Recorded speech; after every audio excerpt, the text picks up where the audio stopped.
بسم اللہ الرحمن الرحیم۔ السلام علیکم ناظرین، ریڈ زون سے میں ہوں علی رضا الوی اور اسکائپ پہ ہمارا ساتھ دیں گے جناب مظہر برلاس، اور اسٹوڈیو میں ہمارے ساتھ موجود ہیں جناب سہیل اقبال بھٹی۔ آج جن خبروں پہ ہم بات کریں گے اس میں پاکستان میں کرپشن کے حوالے سے سارے ہی اس ہمام میں ننگے ہیں، چاہے وہ اپوزیشن میں ہو چاہے وہ حکومت میں ہو۔ کہنے کی حد تک اپوزیشن اور حکومت ہے، یہاں اسلام آباد میں جو اپوزیشن ہے وہ پنجاب میں ان کی حکومت ہے، اور جن کی پنجاب میں اپوزیشن ہے ان کی سندھ میں حکومت ہے، اور ان کی وفاق میں حکومت ہے۔ تو تقریباً سارے ہی جو جہاں بھی حکومت ہے اور جہاں بھی اپوزیشن ہے وہ اپنے اپنے حصہ بقدر جثہ کرپشن میں ضرور حصہ ڈالتے ہیں۔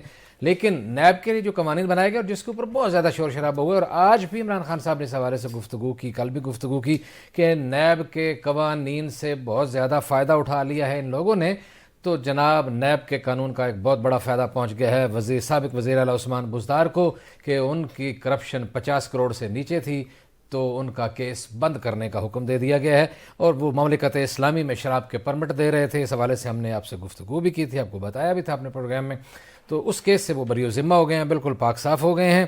اور اسی علاوہ ٹرانسپیرنسی انٹرنیشنل نے انسداد کرپشن کے اداروں پر عدم اعتماد کر دی ہے اور کہا ہے کہ پاکستان میں کرپٹ ترین اداروں میں تعلیم کا 6واں نمبر ہے۔ وہ تعلیم جس کے ذریعے نسلیں آگے بڑھتی ہیں اس میں پاکستان ماشاءاللہ 6 نمبر پہ آ گیا ہے، اور $411 ملین کے منصوبے پر بھی کچھ سنگین اعتراضات کیے گئے ہیں۔ غیر ملکی کمپنی پر کچھ جعلی دستاویزات جمع کرنے کا بھی الزام ہے، اس پر بھی بات کی جائے گی۔ پھر اگلے سیگمنٹ میں ہم بات کریں گے نواز شریف کی وطن واپسی کی تیاریوں کے حوالے سے، اور کہا جا رہا ہے کہ نون لیگ تیاریوں کے لیے تیار ہے، استقبال کی تیاریاں مکمل ہو چکی ہیں، اور وفاقی وزراء خاص طور پر رانا ثانیہ نے کہا ہے کہ عمران خان اسمبلیاں توڑیں۔ انتظار کس بات کا کر رہے ہیں؟ کبھی 20 تاریخ، کبھی 30 تاریخ، کبھی کوئی تاریخ، کبھی فواد کوئی تاریخ دیتا ہے، کبھی کوئی یہ کریں۔ انتظار نہ کریں، جلدی اسمبلیاں توڑیں، ہم آپ کے انتظار میں بیٹھے ہوئے ہیں۔ انہوں نے بڑے ہی ایک دل ربایانہ قسم کے انداز میں شکوہ کیا عمران خان کا، جیسے کسی کا انتظار میں کوئی ہوتا ہے کہ عمران خان آپ نے کہا تھا کہ میں تمہیں کہیں چھپنے کی جگہ نہیں ملے گی، میں آپ کا انتظار کرتا رہا، آپ آئے ہی نہیں۔ اور بھی بہت ساری انہوں نے باتیں کی۔ ایم کیو ایم اور پیپلز پارٹی کی قربتیں دوبارہ بحال ہو رہی ہیں۔ ایم کیو ایم کے 4 وزراء جلد سندھ کابینہ میں شامل ہونے کا امکان ہے، اس پر بھی بات کریں گے۔ اور امریکہ میں بھارتی ہندو انتہا پسند مزید دہشت گردی کے منصوبے کا بھی کشن کشاف ہوا ہے، اس پر بھی بات کریں گے۔ اور مظہر برلاس صاحب کی طرف چلتے ہیں اور ان سے پوچھتے ہیں کرپشن کے حوالے سے کہ جناب پاکستان میں کرپشن کے حوالے سے کہا جا رہا ہے کہ کوئی بھی نہیں بچا ہوا، آپ کا کیا نقطہ نظر؟ جی الوی صاحب، میرا خیال ہے کہ یہ بات بالکل درست ہے کہ پاکستان میں کوئی سیاسی پارٹی کرپشن سے نہیں بچی ہوئی۔ پاکستان میں سرکاری افسران بھی کرپشن سے نہیں بچے ہوئے، اور یہ ایک طرح سے ہماری بدقسمتی ہے کہ یہاں ایسے قوانین بنا دیے جاتے ہیں کہ جی 50 کروڑ سے نیچے کی کرپشن پہ تو نیب کچھ بھی نہیں کہے گا، اور اگر 50 کروڑ سے زیادہ کی کرپشن ہوگی تو اس پہ بھی جو سرکاری اہلکار ہوگا اس کو ثابت کرنا ہوگا، اور اگر وہ ناکام رہتا ہے تو اس کو سزا بھی ہوگی، اس کو جرمانہ بھی ہوگا۔ تو ان حالات میں کون ایسا شخص ہوگا جو کرپشن کے بارے میں سوالات اٹھائے گا یا اسے پکڑنے کی کوشش کرے گا؟ تو اس قوم کے لوگوں کو مبارک ہو کہ یہاں کرپشن جائز ہے، اور قانونی طور پر کرپشن کو جائز قرار دیا گیا ہے۔ میں تو یقین کیجئے اگلی نسل کے بارے میں متفکر رہتا ہوں، اور فکر مند ہوں کہ ایک کیسا پاکستان ہم اگلی نسل کے حوالے کر رہے ہیں کہ جس میں کرپشن جائز ہے، اور جس میں یہ کہا جاتا ہے کہ 48-49 کروڑ کھا لو اور بھاگ جاؤ، اور اس کے بعد نئے سرے سے کر لو، اور جس میں یہ بھی کہا جاتا ہے کہ آپ اپنے بیوی بچوں یا بھائیوں یا کزن یا رشتہ داروں کے نام جتنی مرضی پراپرٹی لگائیں، جتنے مرضی پیسہ ان کے نام کرا دیں، آپ کو کوئی نہیں پوچھے گا۔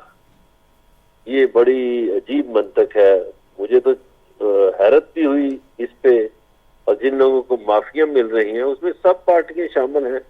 اس بات پر بھی حیرت ہے کہ سپریم کورٹ آف پاکستان کیوں ایسی چیزوں پر خاموش ہے، کیوں انصاف نہیں بولتا، کیوں ملک کی نگاہیں، لوگوں کی نگاہیں عدالت کی طرف لگی ہوئی ہیں، اور عدالت اس کرپشن پہ چپ ہے.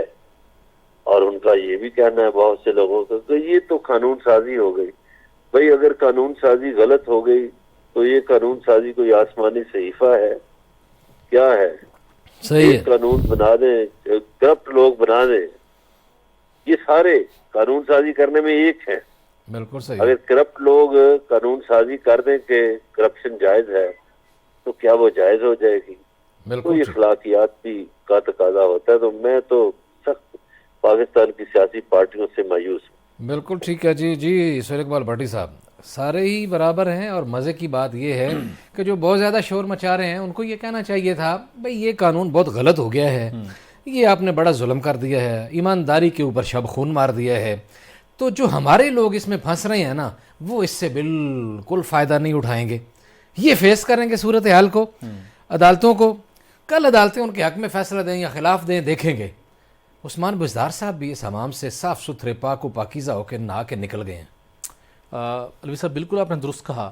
کاش کچھ دیر بعد, آج پورا دن گزر گیا, عمران خان صاحب ایک ٹویٹ کر دیتے یا عثمان بزدار صاحب کو ہدایت جاری کی جاتی کہ وہ قانون جو ان کے مطابق کہ کرپشن کا انہوں نے اپنے آپ کو ایک لائسنس دیا ہے, اس لائسنس کے تحت عثمان بزدار کا کیس ختم ہوا ہے, ہم تسلیم نہیں کرتے, ہم آپ کو سرنڈر کرتے ہیں.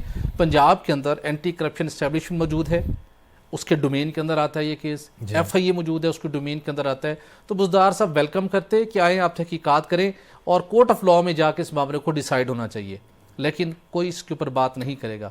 معاملہ یہ ہمیں دو ایکسٹریم ہے الوی صاحب, بنیادی طور کے اوپر ہمیں دونوں کو دیکھنے کی اشد ضرورت ہے. نیب کا کیا عمل میں آیا اس موجودہ جو نیب ہمارے سامنے ہے, احتساب کا عمل تو ویسے کئی دہائیوں سے جاری ہے, اور احتساب کے نام کے اوپر اس ملک کے ساتھ مذاق ہوا ہے. 1999 کے اندر جب یہ نیب آرڈیننس آیا, پاورفل حکومت تھی, طاقتور لوگوں کے پاس اختیار تھا, اقتدار بھی تھا, اختیار بھی تھا. لیکن کیا آپ اور ہم نے آبزرو نہیں کیا اس نیب کے تحت جتنے کیسز بنے, ہم نے سیاسی مقاصد کے لیے نیب کو استعمال کیا. جو کیسز اسٹیبلش ہوئے ہم نے ان کو منطقی انجام تک نہیں پہنچنے دیا. اس نیب کی لانڈری میں سے لوگ نکل کر آئے, اقتدار کا حصہ بنے. انہی میں سے ایک شخصیت تھی جن کو عمران خان صاحب ماضی میں پنجاب کا سب سے بڑا ڈاکو کہا کرتے تھے, جن کے خلاف بڑے کیسز تھے. آج وہ ان کا ہیرو ہے, آج وہ ان کا چیمپئن ہے. ایک جانب ہماری یہ ایکسٹریم ہے, پھر بے بنیاد کیسز بھی بے تحاشا سینکڑوں کی تعداد میں بنے. صحیح ہے. اس 22-23 سالوں کے دوران جو احتساب کا آبجیکٹیو تھا ہم اچیو نہیں کر پائے. بدقسمتی کے ساتھ عمران خان صاحب کے دور کے اندر بھی غلط کیسز بنتے رہے. جب آپ 5 غلط کیسز بناتے ہیں, 2 ٹھیک بناتے ہیں, وہ بھی اس کے اندر متنازع ہو جاتے ہیں. ٹھیک ہے. معاملہ یہ ہے کہ آپ کو نیب کی اسپرٹ کے مطابق اس کو آپ کام کرنے دیتے, جو جینون کیسز تھے لازمی بنتے اور وہ اپنی منطقی انجام تک پہنچتے. دنیا بھر کے اندر جو اکاؤنٹیبلٹی کے لاز ہوتے ہیں ان کا مقصد ڈیٹرنس کریٹ کرنا ہوتا ہے کہ آپ معاشرے کے اندر اتنا خوف پیدا کر دیں کہ ضروری نہیں ہے کہ آپ کرپشن کریں, پھر تحقیقات ہوں, 10 سال کیس چلے, گواہان اللہ کو پیارے ہو جائیں, اینڈ پہ کیس ختم ہو جائے. آپ نے کچھ ایسی ایگزامپل سیٹ کرنی ہوتی ہے کہ سوسائٹی کے اندر اس بات کا لوگوں کو کامل یقین ہو جائے کہ اگر میں نے کرپشن کی ہے اور یہ قانون موجود ہے میں نہیں بچ سکوں گا. ہم نے دیکھا کہ بیرون ملک سے کرپشن کے ملوث طاقتور شخصیات کو گرفتار کیا گیا. جیسے وہ یہاں پر ایئرپورٹ پہ اترے, ان کو ہم نے پروٹوکول دیا اور یہاں پہ انہوں نے لائف کو انجوائے کرنا شروع کر دیا. سرکاری خزانے پہ امریکہ سے ان کو لایا گیا تھا واپس. صحیح ہے. لیکن بدقسمتی سے ہم ادھر بھی ایکسٹریم پہ رہے کیسز غلط بنانے میں, اور امپلیمنٹیشن کے اندر بھی ہم ایکسٹریم پہ رہے کہ پولیٹیکل پرپس کے لیے یوز کیا. اب جو ترمیم ہوئی ہے, ہم تھوڑا سا اس کو میں کنکلوڈ کروں گا, ترمیم ہوئی ہے, ہم نے اس کو ڈیفائن کر دیا کرپشن کی ڈیفینیشن کو, اور وہ اس کا مطلب ہے کہ کیسز نیب کا کام ختم ہو گیا. تو میں آپ کو یقین دلا رہا ہوں نیب کا کام ختم نہیں ہوا.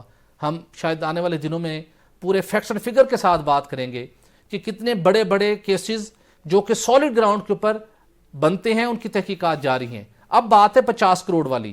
اگر 50 کروڑ سے نیچے کا کیس ہے تو اور ادارے بھی تو ہیں جن کے افسران بیٹھے انجوائے کر رہے ہیں امارات کو.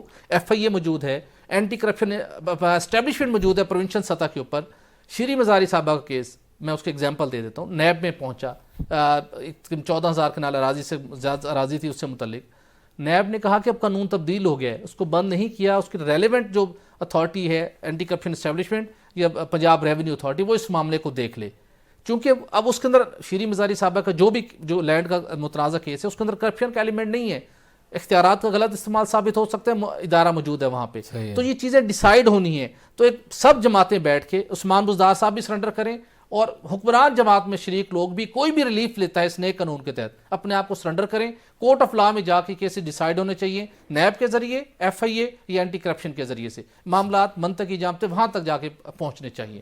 بالکل ٹھیک ہے جی۔ مظہر برلاس صاحب، ٹرانسپیرنسی انٹرنیشنل نے انسداد کرپشن کے جو ہمارے ادارے ہیں ان کے اوپر عدم اعتماد کر دیا ہے، کہا ہے کہ یہ کوئی ٹھیک طریقے سے کام نہیں کر رہے، اور بدقسمتی یہ ہے کہ تعلیم جس کی بنیاد پہ نسلیں بنتی ہیں، قومیں بنتی ہیں، اس کا کرپشن میں پاکستان میں 6واں نمبر آ گیا ہے۔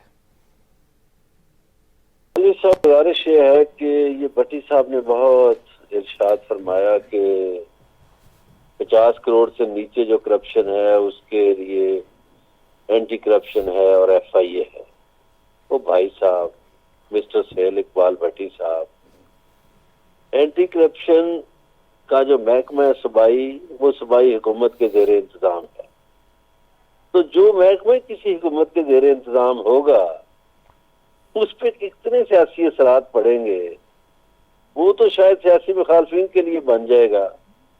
اسی طرح ایف آئی اے جو ہے اس کو وزارت داخلہ دیکھتی ہے۔ تو میرا خیال ہے کہ جو حکومتی شخصیات کرپشن کریں گی ان کو تو یہ دو ادارے نہیں دیکھیں گے۔ نیب کو ہم نے کچھ حد تک آزاد رکھا ہوا تھا کہ وہ اس پہ سیاسی پریشر نہیں پڑتا تھا، اتنا پڑھنا بھی نہیں چاہیے۔ اب جو رپورٹ آئی ہے تو اس کے مطابق جو انہوں نے عدم اعتماد کیا ہے، میں بھی بحیثیت ایک پاکستانی عدم اعتماد کرتا ہوں کہ پاکستان میں جو ادارے کرپشن کے خاتمے کے لیے بنائے گئے ان کی وجہ سے کرپشن میں اضافہ ہوا، کیونکہ وہاں کے اہلکار اور وہاں کے افسران خود کرپشن میں شامل ہو گئے اور کرپشن بڑھتی گئی۔ جہاں تک تعلیم کا تعلق ہے، حضور والا 35-40 برس میں تعلیمی نظام کا جنازہ نکل گیا ہے، تعلیمی نظام کا بیڑا غرق ہو گیا ہے۔ بلکہ میں تو یہ کہوں گا کہ جو سوشل سیکٹر میں دوسرے ڈپارٹمنٹس ہیں جیسے صحت ہے، اس کا بھی بیڑا غرق ہو گیا ہے۔ تو یہ کریڈٹ ہماری حکومتوں کو جاتا ہے کہ انہوں نے بہت سے شعبوں کا بیڑا غرق کیا اور احتساب کے اداروں کو چلنے نہ دیا۔ اور یہ جو کہا جاتا ہے کہ جی نیب کے نیچے ادارے ہیں ایف آئی اے اور اینٹی کرپشن، تو میں تو اس سے اتفاق نہیں کرتا کہ وہ کرپشن کو روک پائیں گے۔ وہ حکومت کے جو بھی حکومت ہوگی سیاسی، اس کے اعلی کار بن کر کام کریں گے۔ تو جب کوئی کسی کا اعلی کار بن جائے تو اس کے بعد پھر اپنے کام سے انصاف نہیں ہوتا۔ بالکل صحیح ہے جی، بالکل صحیح ہے۔ اعلی کار بنیں گے تو پھر تو کام سے انصاف بالکل نہیں ہوگا، اور کام سے اگر انصاف کرنا ہے تو پھر اپنے اندر بھی انصاف پیدا کرنا ہوگا۔ اور یہاں بدقسمتی یہ ہے کہ ہر شخص خود کو تو مبرہ سمجھتا ہے، آئین سے، قانون سے بالا تر سمجھتا ہے، خود کو نیک اور پاک سمجھتا ہے، لیکن دوسروں کی طرف انگلی اٹھاتا ہے۔ جب انصاف اپنے جسم سے اور اپنی ذات سے لاگو کرنے کا سلسلہ شروع ہوگا تبھی نظام انصاف جو ہے مؤثر طریقے سے کام کرے گا۔ باقی اس نام کو استعمال کرنے سے یقیناً ابھی تک تو ہمیں کوئی آسودگی حاصل نہیں ہوئی۔ بات چیت کا سلسلہ جاری ہے، ہمارے ساتھ رہیے گا، ملتے ہیں بریک کے بعد۔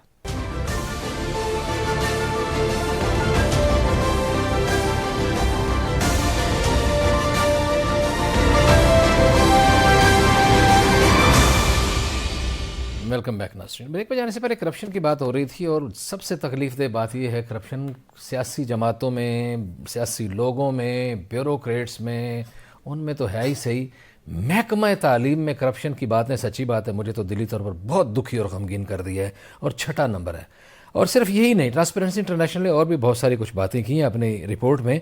$411 ملین کے منصوبے پر سنگین اعتراضات اٹھائے ہیں۔ چھوٹا موٹا منصوبہ نہیں، $411 ملین، اور اس کے آگے 6 صفریں لگائیں اور گن لیں کہ یہ کتنے کروڑوں کا منصوبہ ہے اور کتنے کروڑ ڈالر کا ہے۔ جناب سہیل اقبال بھٹی صاحب۔ جی صاحب، بالکل ٹرانسپیرنسی انٹرنیشنل نے پاکستان کا جو چیپٹر ہے ان کا، اس نے پاکستان میں کرپشن پرسیپشن کے حوالے سے اپنی رپورٹ جاری کی ہے۔ اس میں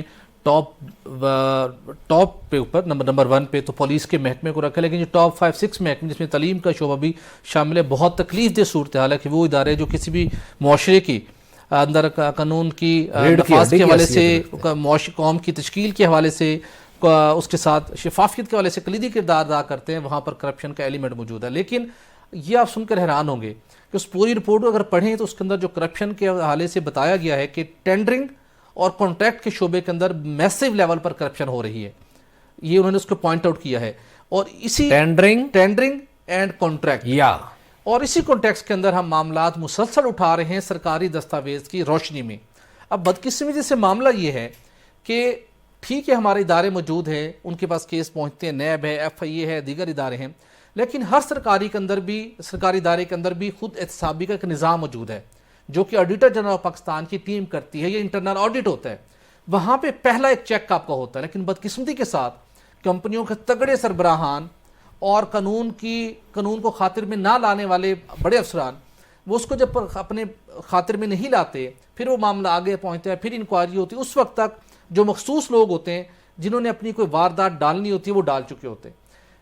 اسی طرح کے 2 معاملات کے اندر ہم ایگزامپل دے سکتے ہیں جس میں آج ٹرانسپیرنسی انٹرنیشنل نے گزشتہ روز MD OGDCL کو، پرائم منسٹر کو، دیگر پیٹرولیم ڈویژن کو خط لکھا ہے جس میں بتایا گیا ہے کہ KPD کا کمپریشن پروجیکٹ، اس کو انہوں نے کہا ہے کہ انہیں شکایت موصول ہوئی ہے، 2 کمپنی نے اس کے اندر شرکت کی، ٹیکنیکلی کوالیفائی آپ ان کو قرار دیا، لیکن جو ایکسپیرینس ریکوائرڈ تھا کہ کم از کم آپ نے اس نیچر کے 2 منصوبے آپ نے مکمل کی ہوں، آپ کا تجربہ ہونا چاہیے۔ صحیح۔ ان 2 میں سے ایک کمپنی نے جو ایکسپیرینس اپنا ایڈ کیا وہ غلط ہے، وہ فورج ایکسپیرینس اس نے ایڈ کیا ہے، لہٰذا یہ پیپر رولز کی وائلیشن ہوئی ہے، آپ اس کانٹریکٹ کو کینسل کیجئے۔ ٹھیک ہے، لیکن OGDCL انتظامیہ ٹس سے مس ہونے کو تیار نہیں ہے، چونکہ خالد سراج سبحانی صاحب کہتے ہیں کہ اچھا یہ پوائنٹ آؤٹ کس نے کیا ہے، ٹرانسپیرنسی نے تو توجہ دلائی ہے کہ اس کے خلاف کچھ کارروائی کرے۔ ٹھیک ہے، اس سے پہلے جو انٹرنل ان کا آڈٹ کا ڈپارٹمنٹ ہے جس کو ہیڈ کر رہے تھے حفیظ الرحمان صاحب، جس کے اب سارے اس کے خلاف ہو چکی ہیں، جو ٹاپ کی انتظامیہ ہے OGDCL کی، انہوں نے بھی اس کے اندر پوائنٹ آؤٹ کیا، اور قانون کے مطابق، رولز کے مطابق، پروسیجر کے مطابق جو بھی بڑا کانٹریکٹ ہوتا ہے، جو ٹینڈر ہے، اس نے آڈٹ نے اس کو پہلے کلیئر کرنا کہ سارا عمل شفاف ہوا ہے، انہوں نے اس کے اوپر کویسچن ریز کیے، لیکن اس کے مطابق یہ کانٹریکٹ کینسل ہونا چاہیے، دوبارہ بیڈنگ ہونی چاہیے تاکہ ریل ایکسپیرینس والی کمپنی آنی چاہیے، لیکن اس پر کوئی ہاتھ ڈالنے کو تیار نہیں ہے۔ اسی طرح ایک اور معاملہ اچ کمپریشن کا پروجیکٹ کا معاملہ تھا، اس کے اندر بھی حفیظ الرحمان صاحب نے اپنی آبزرویشن دی کہ یہ پیپر رولز کی وائلیشن ہوئی ہے، ہم قانون کے مطابق اس کو وارڈ نہیں کر سکتے، آپ نے ان کی ACR بھی پور کروا دی۔ نہیں، یہ سبحانی صاحب کا اور حفیظ الرحمان صاحب کا کوئی پرسنالٹی کلیش ہے، کیونکہ حفیظ الرحمان صاحب بتاتے ہیں کہ یہاں قانون کی خلاف ورزی ہو رہی ہے، تو سبحانی صاحب کہتے ہیں یہ چور ہیں، یہ کرپٹ ہیں، ان پہ یہ ایلیگیشن ہے، یہ ہے، یہ کیا تصادم کیا ہے ان کا؟ کوئی ذاتی جھگڑا ہے کوئی ان کا؟ حفیظ الرحمان صاحب کیریئر آفیسر ہیں، میری زندگی میں ان سے کوئی ملاقات نہیں ہوئی۔ صحیح ہے، لوگ یہ سمجھیں کہ سم ٹائم آپ کے سورس بھی ہوتے ہیں، دوست بھی ہوتے ہیں، میری ان سے کبھی ملاقات نہیں ہوئی۔ صحیح ہے، لیکن وہاں پر ہمارے سورسز دیگر تو موجود ہوتے ہیں۔ انہوں نے ہمیشہ MD صاحب کا احترام کیا ہے، پروفیشنل طریقے سے کام کرتے ہیں، ان کی بنیادی ذمہ داری ہے، اس لیے کہ اگر وہ اس کو غلط کلیئر کرتے ہیں تو کل ان کو کویسچن ہوگا۔ اسی طرح اب اور ایک آڈیٹر جنرل پاکستان نے ایک آڈٹ کی ان کی ٹیم نے، ایک ایگزیکٹو ڈائریکٹر انہی دور میں خالد سراج سبحانی کے دور میں اپوائنٹ ہوئے ADJV عاطف غفور صاحب، ان کی لیگل اپوائنٹمنٹ ہو گئی ہے، تنخواہیں مل رہی ہیں، 1 کروڑ 19 لاکھ روپے کا نقصان قومی خزانے کو ہو چکا ہے۔ ان کی مطلوبہ تجربہ ان کے پاس نہیں تھا، ان کی ڈگری کی سرٹیفکیٹ نہیں تھی، 2 یہ شہریت تھی، جو پورا کرائیٹیریا تھا اس کے مطابق پورا نہیں اترتے تھے، ان کو اپوائنٹ کر دیا، اور ہمارے پاس اب یہ آڈٹ کا لیٹر موجود ہے۔ سبحانی صاحب کی آنکھوں کا تارا ہوں گے۔ جی بالکل، سبحانی صاحب نے ایکشن نہیں لیا۔ اصل میں ٹاپک کی طرف بھی بڑھنا ہے، تو یہ بجی OGDCL ایک ادارہ ہے، اور یہ آپ کو تو پتہ ہی ہے نا، آپ اس کی نالائکیوں کی سزا اس زمانے میں بھی بھگت رہے ہیں کہ آپ کے گھر گیس نہیں آتی، ان کا کام ہے ایکسپلوریشن، ڈگنگ، اور پھر ان چیزوں کو فراہم کرنا۔ اس کے اوپر ان کا اربوں روپے کا پروجیکٹ ہے، اور ان کے اوپر جو ہو رہا ہے وہ ہم آپ کو بتاتے رہیں گے، یہ کس طرح کر رہے ہیں اور کتنی ان کی نالائکیاں ہیں، اور یہ مراعات کتنی لیتے ہیں، ان کی دوسرے اداروں سے تنخواہیں بڑھ کر کتنی ہیں۔ اسلام آباد میں ہی باقی اور جتنے محکمے ہیں ان کے کتنے پیسے ہیں، وہ لوگ کتنے پیسے لیتے ہیں اور یہ کتنے لیتے ہیں، اور اس کے بدلے میں یہ قوم کو کیا دے رہے ہیں، اس پہ ہم بات کرتے رہیں گے۔ لیکن رانا ثناء اللہ نے کچھ سوال کیے ہیں، کچھ گلے کیے ہیں، اور کچھ چیلنج کیے ہیں، عمران خان صاحب کو للکارا ہے، اور کچھ ایسے شکوے کیے ہیں جو بڑے دوستوں سے، محبوبوں سے اور بڑے جن کو چاہا جاتا ہے یا جن سے چاہت ہوتی ہے ان سے گلے کرتے ہیں. کیسے کہا ہے رانا ثناءاللہ نے، وہ سن لیجئے پھر اس پہ تبصرہ کرتے ہیں. میاں نواز شریف کے استقبال کی تیاریاں جو ہیں وہ آج سے شروع کر دی. میں عمران خان کو چیلنج کرتا ہوں کہ خان صاحب اگر مگر کو چھوڑیں، اسمبلی توڑیں. آپ نے کہا کہ جی میں آ رہا ہوں، آپ کو چھپنے کے لیے جو ہے وہ جگہ نہیں ملے گی. عمران خان صاحب دیکھ لیں، میں نے آپ کا کتنا انتظار کیا ہے اور آپ آئے نہیں ہیں. ہم تیار ہیں، آپ اسمبلی توڑیں اور پنجاب کا الیکشن کروائیں. اسی الیکشن میں فیصلہ ہو جائے گا، اگلے الیکشن کا بھی فیصلہ اسی میں ہو جائے گا. ہم نے مظہر برلاس صاحب، گفتگو کا پہلا حصہ نواز شریف کے استقبال کی تیاریاں کر رہی ہیں. جیسے الیکشن اناؤنس ہوں گے نواز شریف صاحب آ جائیں گے. دوسرا حصہ عمران خان، اسمبلیاں توڑو، ہم الیکشن کروا دیں گے، ہم انتظار کر رہے ہیں، آپ کو کس چیز کا انتظار ہے. اور تیسرا حصہ عمران خان، آپ کہہ رہے تھے میں آیا تو رانا ثناءاللہ تجھے چھپنے کی جگہ نہیں ملے گی. عمران خان میں تیرے راہ تکتا رہا، تو آیا ہی نہیں. گزارش یہ ہے کہ یہ جو میاں نواز شریف کے استقبال کی تیاریوں کی بات ہے، اس سے یہ ثابت ہوتا ہے کہ مسلم لیگ نون الیکشن کے لیے تیار ہو گئی ہے، اور اگر کہیں کوئی گڑبڑ نہ ہوئی تو الیکشن بہت جلد ہو جائیں گے. اس لیے کہ ایک تو جو وزیر خزانہ اسحاق ڈار، ان کی صدر عارف علوی سے 5 ملاقاتیں ہو چکی ہیں، اور اب جب رانا صاحب یہ فرما رہے ہیں کہ ہم میاں نواز شریف کے استقبال کی تیاریاں کر رہے ہیں، تو اس کا مطلب ہے میاں نواز شریف آنے والے ہیں.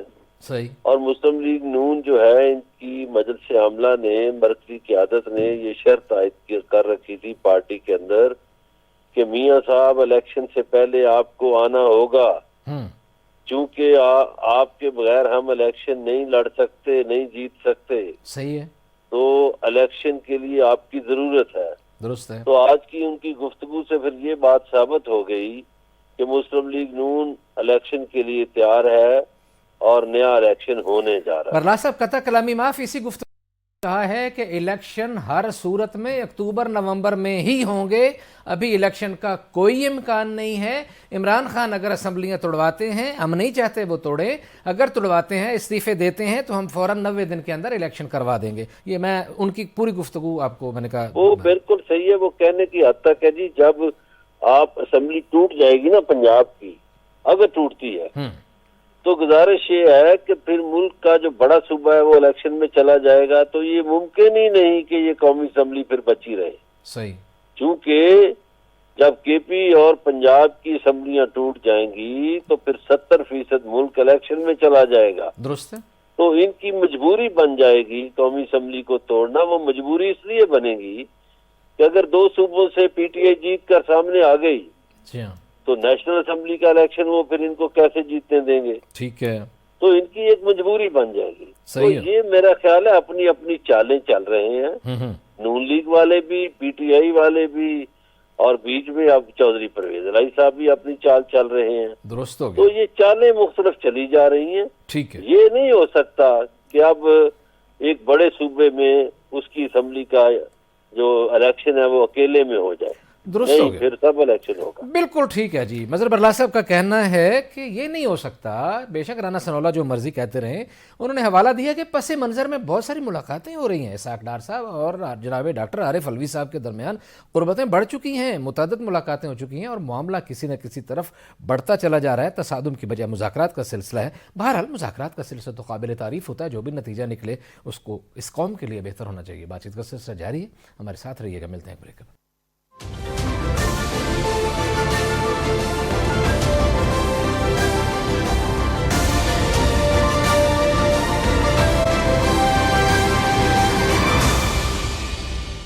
ویلکم بیک ناظرین. آپ کو شروع میں بتایا تھا کہ ایم کیو ایم اور پاکستان پیپلز پارٹی میں بھی محبتیں اور قربتیں بڑھنا شروع ہو گئی ہیں. یہ محبتیں کبھی بڑھ جاتی ہیں، کبھی نفرتوں میں، کبھی غصے میں، کبھی ناراضگی میں، کبھی روٹھنے میں. ان کا بہت زیادہ لمبا چوڑا سلسلہ رہا ہے. جو لوگ ان کی سیاست کو جانتے ہیں کبھی روٹھتے ہیں کبھی مناتے ہیں، لیکن بہرحال یہ ہے کہ مان جاتے ہیں ایک دوسرے کے ساتھ جلدی. ابھی بھی کچھ مان گئے ہیں، قربتیں کچھ بڑی ہیں. کہہ رہے ہیں کہ ایم کیو ایم کے 4 وزراء جلد سندھ کابینہ کا حصہ ہوں گے. سہیل اقبال بھٹی صاحب، جی بالکل، آپ کو یاد ہوگا جب تحریک عدم اعتماد لائی جا رہی تھی اور ایم کیو ایم نے یہ فیصلہ کر لیا تھا، اور فروغ نسیم صاحب کے بقول کہ انہوں نے اس وقت کی بڑی شخصیت سے مشورہ بھی کیا تھا، کیا ہمارا یہ فال نکلوائی تھی انہوں نے بیسیکلی کہ کیا ہم پاکستان تحریک انصاف کو چھوڑ دیں اور جو پی ڈی ایم کا اتحاد تھا اس میں ہم شمولیت اختیار کر لیں تو ہماری سیاسی قسمت اس سے کیا واقعی جاگ اٹھے گی. تو اس کا نتیجہ یہی تھا، ایک پھر پورا پیکج بنا، ایک پورا کمبینیشن تھا مرکز میں بھی اور پروونشل گورنمنٹ کے ساتھ. اور اس وقت بھی آپ کو یاد ہوگا کہ آصف علی زرداری صاحب اور ان کی ٹیم نے بہت سی کمٹمنٹس کی تھیں ایم کیو ایم کے ساتھ، اگرچہ کہ میرے خیال میں ان کو یہ سندھ کے اندر جو وزارتیں ہیں بہت پہلے شاید ملنی تھیں.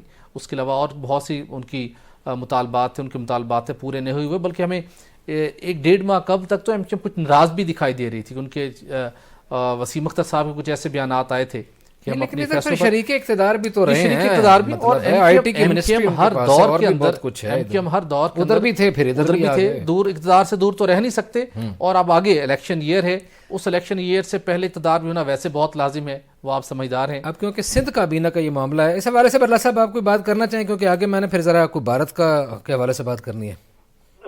اصل میں جی ایک پھٹا ان کا پڑا ہوا تھا پہلے کراچی کی میئر شپ کا، جو ایڈمنسٹریٹر انہوں نے لگایا ہوا تھا مرتضی وہاب کو، تو وہ اب ایم کیو ایم کو مل گیا ہے، لہٰذا ایم کیو ایم اب تیار ہو گئی ہے کابینہ میں شامل ہونے کے لیے. یہ بنیادی پھٹا تھا کراچی شہر کی چودراہٹ کا، وہ ایم کیو ایم کو دے دی گئی. اچھا، ایک ہی جملے میں یہ بھی ساتھ ہی بتا دیں کہ یہ کوئی بیرون ملک جو سوٹ کیس منتقلی کے الزامات کا معاملہ ہے اور حکمران جماعت نون لیگ نے اپنے ہی کسی رہنما کے خلاف کارروائی کا عندیہ دیا ہے، اس حوالے سے آپ کیا کہتے ہیں؟ اگر نہیں سوٹ کیس تو خیر گئے تھے، اگر تحقیقات ہوتی ہیں تو پھر اور لوگوں کے نام بھی آ جائیں گے، تو میرا خیال ہے اور لوگوں کو بچانے کے لیے شاید ان کا نام نہ آئے. اچھا، یعنی اس کا بھی حال یہی ہوگا جس طرح عمران خان صاحب نے اپنے ساتھیوں کے شوگر اور آٹے والے کام کی تحقیقات کی تھی. ہاں ایسا ہی ہوگا. ٹھیک ہو گیا. اور مظہر سہیل اقبال بھٹی صاحب آپ کی طرف بڑھتے ہیں. جی، امریکہ میں جو بھارتی ہندو انتہا پسندی کے دہشت گردی کا کوئی منصوبہ جو ہے وہ ایک بے نقاب ہو گیا ہے، اور پھر یہ بھی ہے کہ ہندوتوا کے گروپ گلوبل ہندو ہیریٹیج نے چرچ گرانے کے لیے فنڈ ریزنگ کی ہے. جناب دیکھیے الوی صاحب، جب سے وہاں مودی کا دور آیا ہے، ہم دیکھتے ہیں کہ وہاں پر جتنی انسانی حقوق کی خلاف ورزی ہوئیں دنیا بھر نے آبزرو کی. عالمی انسانی حقوق کی جتنی تنظیمیں تھیں انہوں نے لکھا، لیکن دنیا کے بھی دو چہرے ہیں. ایک چہرے سے وہ ایک اینگل سے ڈیفرنٹ اینگل سے بھارت کو دیکھتے ہیں، اور شائننگ انڈیا کا نام دیا جاتا ہے. جب وہ انسانی حقوق کی دھجیاں بھی کھیرتے ہیں تو اسے تو آنکھیں دنیا بند کر لیتی ہے. مسلمانوں کے اوپر ہر کون سا دن ایسا نہیں گزرتا کہ جب وہاں پر بھارت کے اندر ان کے اوپر زندگی کا دائرہ تنگ نہیں کیا جاتا. مقبوضہ کشمیر کے اندر انسانیت سوز مظالم کیے گئے، دنیا خاموش ہوتی ہے. تو اگر دنیا نے خاموشی سے یہ معاملہ پھر اس نہج تک تو پہنچنے تھے کہ پھر آپ چرچ کے اوپر بھی باری آئے گی. وہاں پر فنڈنگ جیسے آپ بتا رہے ہیں وہ فنڈنگ کر رہے ہیں اور ایسے پلاننگ کر رہے ہیں، تو وہاں پہ جو اتنی رواداری اتنی بری طرح سے متاثر ہو رہی ہے، عدم برداشت کا جو پہلو ہے ان کے معاشرے کے اندر اس طریقے سے جھلک رہا ہے، تو پھر تو اس سے کوئی محفوظ نہیں رہے گا. جب یہ آگ انہوں نے یہ لگائی ہے پھر اس کے لیے پیٹ میں تو سب آئیں گے. ایسے ہی ہے بالکل. برلاس صاحب، یہ انہوں نے ایک انتہا پسندی کا یہ بھی سلسلہ شروع کیا ہے کہ مذہبی تبدیلیوں کی ایک تحریک شروع کی ہے، گھر واپسی کے نام سے تحریک شروع کی ہے، جبکہ فاشسٹ جو RSS ہے اس کا مسلمانوں اور عیسائیوں کو جبری طور پر ان کو عیسائیوں کو اور مسلمانوں کو ہندو بنانے کا منصوبہ جو ہے وہ بھی جاری و ساری ہے. بالکل جی، یہ منصوبہ جاری و ساری ہے، اور مسلمانوں اور عیسائیوں اور سکھوں کی عبادت گاہوں پر ان کے حملے بھی جاری ہیں اور انہیں زبردستی ہندو بنایا جا رہا ہے. یہ بات تو بالکل درست ہے. خاص طور پر مسلمان لڑکیوں کو بڑے مسائل کا سامنا ہے. پھر جو دلت ہیں ان کے ساتھ انتہائی غیر انسانی سلوک کیا جاتا ہے. تو بھارت میں اس وقت اقلیتیں محفوظ نہیں ہیں. اقلیتوں کے لیے بھارت جہنم بن چکا ہے، اور وہ وہاں. اچھا برلاس صاحب، شاید یہی وجہ ہے، مجھے کلوزنگ کے لیے کہا جا رہا ہے یہی وجہ ہے کہ ہریانہ بنے گا خالصتان کا جو ہے نا سکھ برادری نے فیصلہ کر لیا، اور دنیا بھر کی سکھ برادری جو ہریانہ کو خالصتان بنانے کے لیے بڑی متحرک ہو چکی ہے، اور اس مہم کو روکنے کے لیے بھارت نے آسٹریلیائی حکام سے بھی رابطہ کیا ہے. اور سکھ رہنما کہتے ہیں کہ اب بھارت ہمارے حقوق پر ڈاکہ نہیں ڈال سکتا. ایک لائنر. جی مظہر برلاس صاحب، وہاں رہتے ہیں جی، وہ بننا چاہیے، کیوں نہیں؟ صحیح ہے. سکھوں کے جہاں